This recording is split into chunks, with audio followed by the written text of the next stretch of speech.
కొబ్బరికాయ కొట్టిన తర్వాత బొట్టు పెట్టుకోవాలా వద్దా అని అడుగుతున్నారు. కొబ్బరికాయ కొట్టిన తర్వాత బలి ఇచ్చే వాటికి మాత్రమే, అంటే దేవుడికి మాత్రం ఇష్టం వచ్చినట్టు పెడతావు, నువ్వు తినేటప్పుడు మాత్రం పగలగొట్టిన తర్వాత కొబ్బరికాయలోనే పువ్వులు కూడా పెడుతూ ఉంటారు, అలా పెట్టచ్చు. కొబ్బరికాయలో పువ్వు వస్తుంది మరి. ఒక్కోసారి కొబ్బరికాయ లోపల మొత్తం నల్లగా అయిపోతూ ఉంటుంది కదా గురుగారు, మరి అలా అవ్వచ్చా? అలా అవ్వచ్చా అంటే ఒకటి, ఇందులో రెండు రకాలుగా తీసుకుంటాము.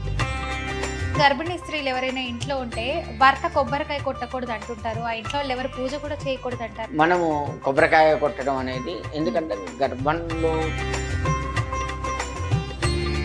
సెంటిమెంట్గా పెద్ద పట్టించుకోరు కదా, వాళ్ళని 2-3 కొబ్బరికాయలు కొట్టి చూడమంది 2-3 కూడా ఒకసారి పులిపోయే వస్తాయి. మరి దాన్ని ఏమన్నా. నమస్తే గురువు గారు. నమస్కారం.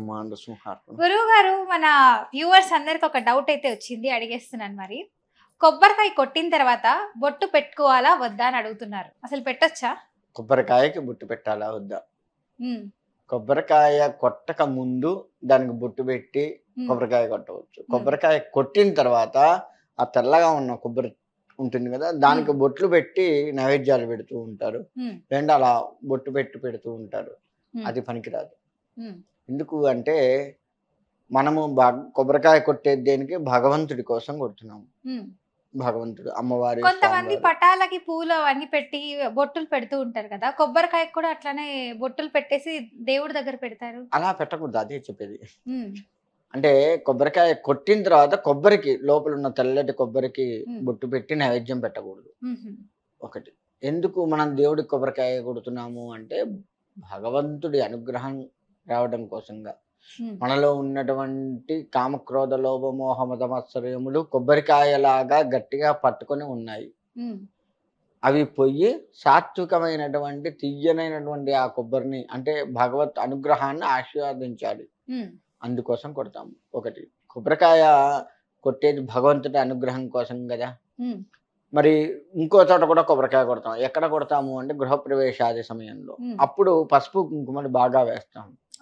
అంటే బలిస్తున్నాము. అక్కడ దుష్టశక్తులు ఏమైనా ఉంటే ఈ కొబ్బరికాయ, గుమ్మడికాయ, నిమ్మకాయ ఇవన్నీ కూడాను స్వీకరించి ఆ ప్రదేశాన్ని వదిలి వెళ్తే ఆ ప్రదేశంలో మనం దేవత ఆహ్వానం చేసుకొని దేవతలకు అనుకూలంగా ఆ ఇంటిని మనం మలుచుకుంటాం.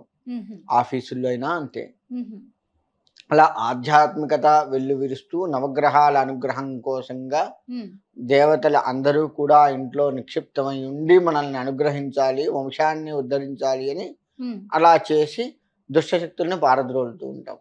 అంతా అయింది. గుళ్ళో అయినా సరే వాళ్ళ కొబ్బరికాయ కొట్టగానే బొట్లు పెడుతున్నాము అంటే దేవుడికి అయితే బలి ఇవ్వట్లే కదా, మనం కొబ్బరికాయని బలి ఇవ్వట్లే కదా, ఆయన అనుగ్రహం బొట్టు పెడతారు.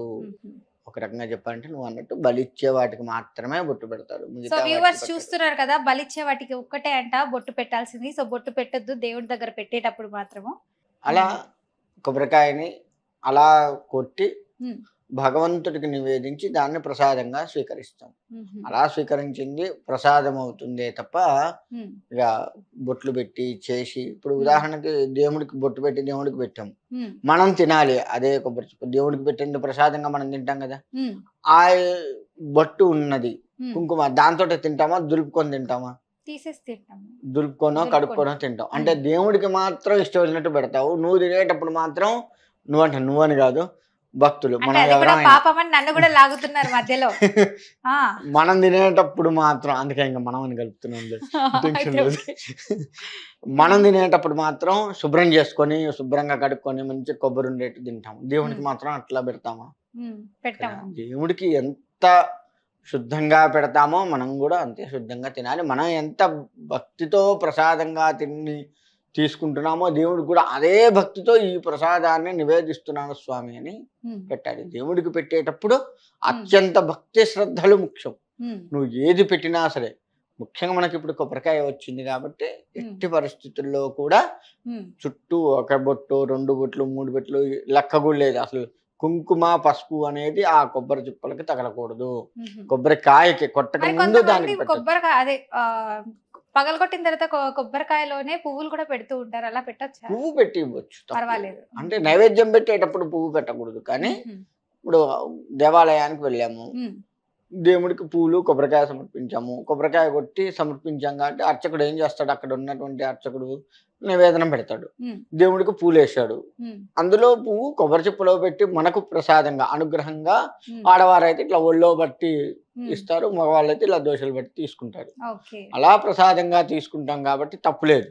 ఉమ్, ఆ పువ్వు కూడా భగవత్ అనుగ్రహంగా తీసుకుంటున్నాము. ఉమ్, ఆడవాళ్ళైతే కళ్ళ కట్టుకొని నెత్తిన పెట్టుకుంటారు, మగవాళ్ళైతే తీసుకెళ్ళి ఆడవాళ్ళు ఉంటే ఆ ఇంట్లో ఆడవాళ్ళకి అమ్మ చెల్లి అక్క భార్య ఎవరుంటే వాళ్ళకి ఇచ్చేస్తారు, ఉమ్, అవును గురుగారు. వాళ్ళు కళ్ళ కట్టుకొని నెత్తిన పెట్టేసుకుంటారు. ఉమ్, అలా తీసుకోవచ్చు, పువ్వు తీసుకోవచ్చు, తప్పులేదు. పువ్వులో అంటే కొబ్బరికాయలో పువ్వు పెట్టచ్చు, తప్పులేదు. కానీ పువ్వు పెట్టి మళ్ళీ నివేదన చేయొద్దు.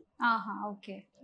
కొబ్బరికాయలో పువ్వు వస్తుంది మళ్ళీ ఉమ్, అవును, కదా, కొబ్బరికాయలో పువ్వు వచ్చింది, అవును. అది ఇంకా మంచిది మళ్ళీ. మంచి అంటే సంకేతం అది ఇంకా మంచిది. అలా పువ్వు రావడం కానీ పువ్వు రావాలి, పువ్వు రాలే కాబట్టి నేను పువ్వు పెట్టి మంచి కోరుకుంటున్నాను అనేది మాత్రం లేదు.